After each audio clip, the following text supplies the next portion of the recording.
Welcome, dreamer, to Cloudborne Chronicles, a place where dreams drift on gentle winds and stories soothe the soul. Please subscribe and tap the notification bell so you never miss a tale beyond the veil. And help support the magic behind these bedtime adventures by becoming a member on Patreon, where early access, exclusive episodes, and bonus dreamscapes await you. Now, find your most comfortable position. Take a slow, deep breath in and let yourself be carried away.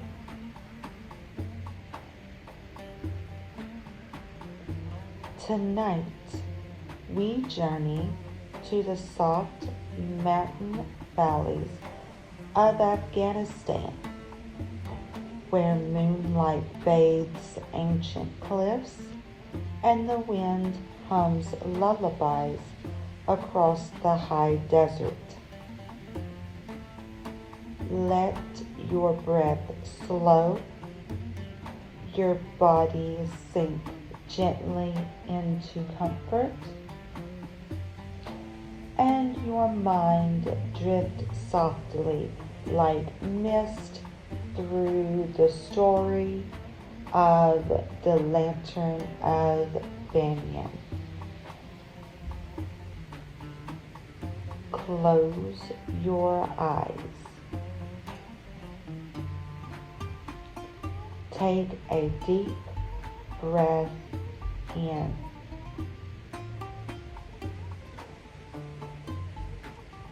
And slowly let it out. Again, in through the nose,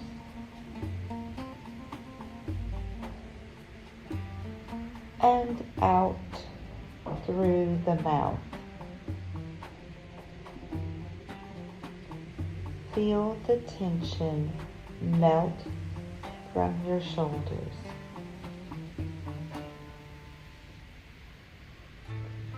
Let your body grow heavy, like stones nestled in moss. There is nothing to do but rest.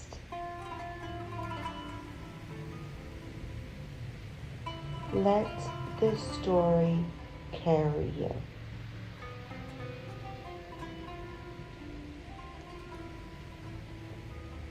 Long ago, nestled deep in the valley of Bamyan, there lived a gentle boy named Yama.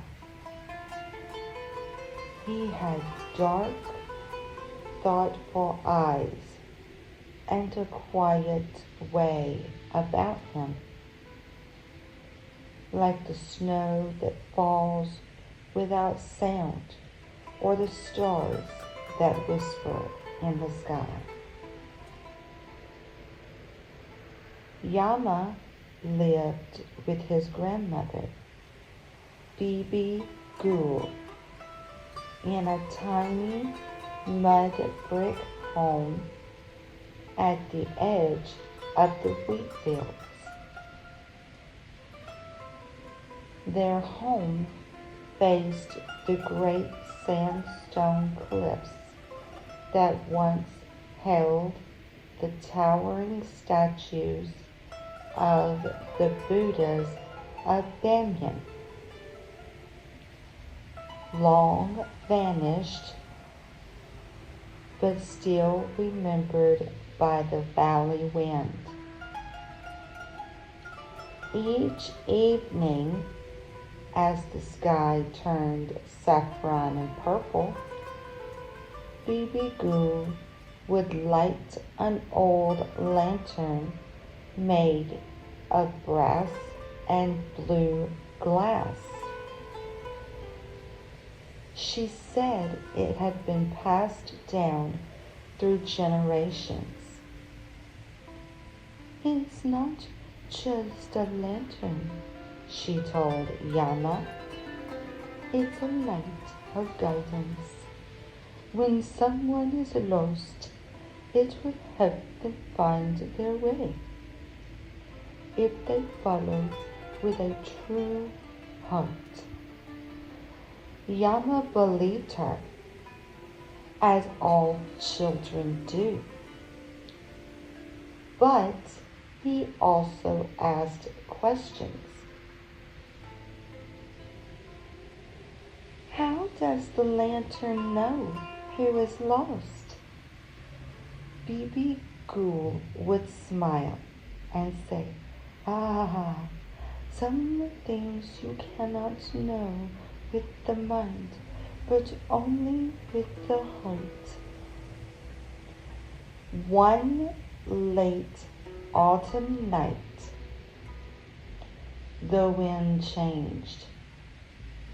It came stronger, colder, and with a voice hidden in it, as if the cliffs themselves were speaking.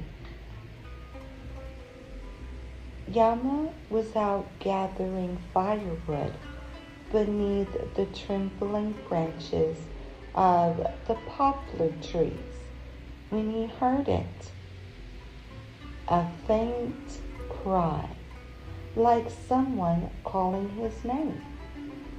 But when he turned, no one was there. That night, as the fire crackled and his grandmother hummed old lullabies, Yama watched the brass lantern flicker on the shelf.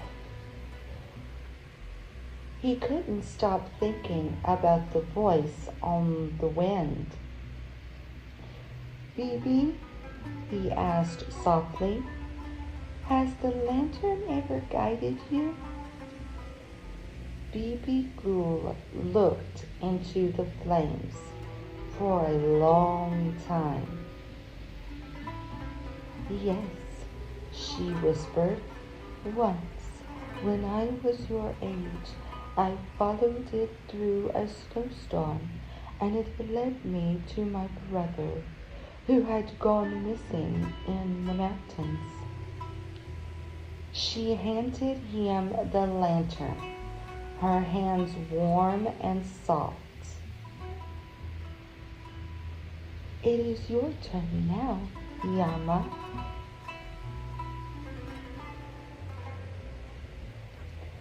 That night, Yama waited until the stars blinked fully into the sky.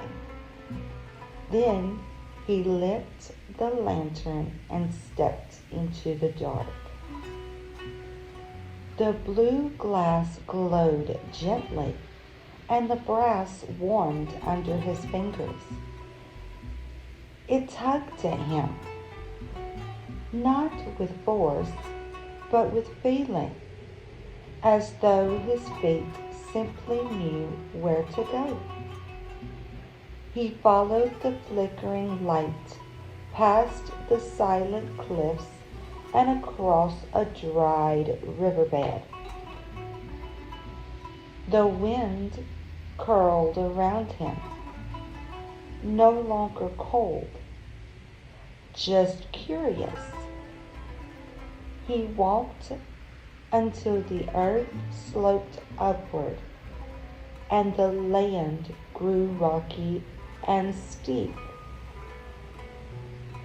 And there, tucked between the hills, he found something he did not expect.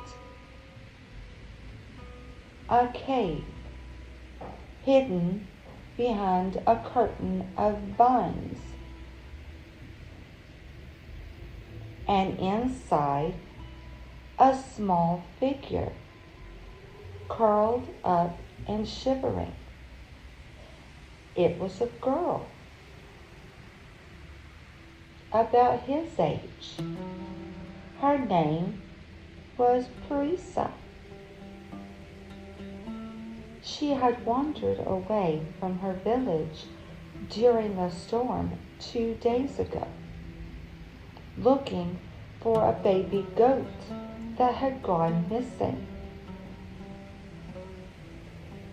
She had lost her way. I kept calling for help, she said softly, but no one heard. I heard, Yama replied, holding up the lantern. She blinked at the soft blue glow. It's beautiful. It found you, he said, as though the lantern had made the decision all on its own. Together, they followed the light home. As they returned through the valley, the stars above grew brighter, as if watching and whispering in delight. The cliffs no longer seemed empty, but full of memory.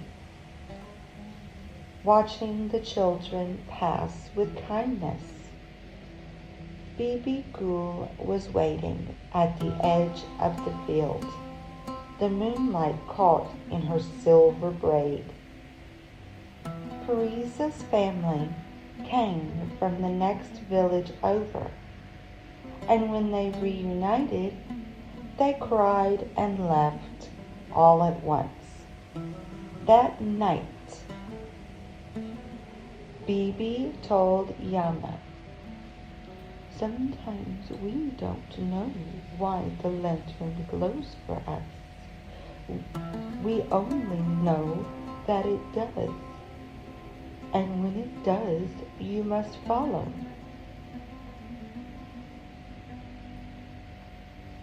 Years passed, and the lantern always returned to its shelf. But every so often, on nights when the wind changed, Yama would find it glowing softly, and he would take it and walk. No one ever asked where he went, and he never told, but the valley knew, the cliffs knew, and the stars certainly knew. The lantern never failed to lead him to someone who had lost their way. Not just through the mountains, but sometimes through their hearts.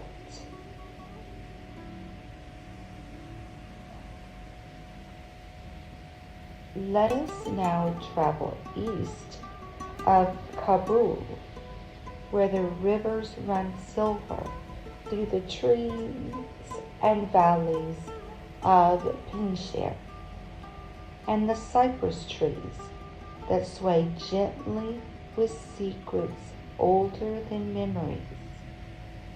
Let your body continue to rest and your breath match the rhythm of the wind in the mountains. You are safe here. Long ago, in a quiet village nestled between the cliffs of the Panjshir Valley, there stood a tree like no other. It was a tall cypress. Its bark dark as twilight, and its needles deep green, even in winter. The villagers said it had been planted by the wind itself. Some believed it whispered truth if you listened closely on moonless nights. Beneath this tree lived a girl named Zohra. She was quiet, like dawn snow, with a gaze that always seemed to be listening to something just beyond sound. Her grandmother, Dadi Roya, was a storyteller. Each evening, she would sit by the hearth and speak of spirits in the stones, rivers that could sing, and trees that could dream. Zohra, she would say, that tree outside has a voice, but it only speaks when the world is still enough to hear it.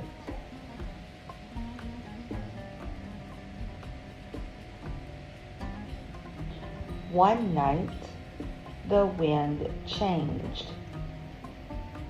It swept low through the valley, curling around rooftops, tugging softly at windows. Zohra awoke and felt drawn to the tree. She wrapped herself in a wool shawl and stepped barefoot into the starlit grass. The cypress stood tall, unmoving, yet the air around it shimmered. Zohra pressed her hand to the bark, and then she heard it. Not with her ears, but with something deeper. A voice that was more like a memory than a sound. Come, it said. The river has forgotten its name. She didn't understand, but she felt no fear, only stillness. And so she followed.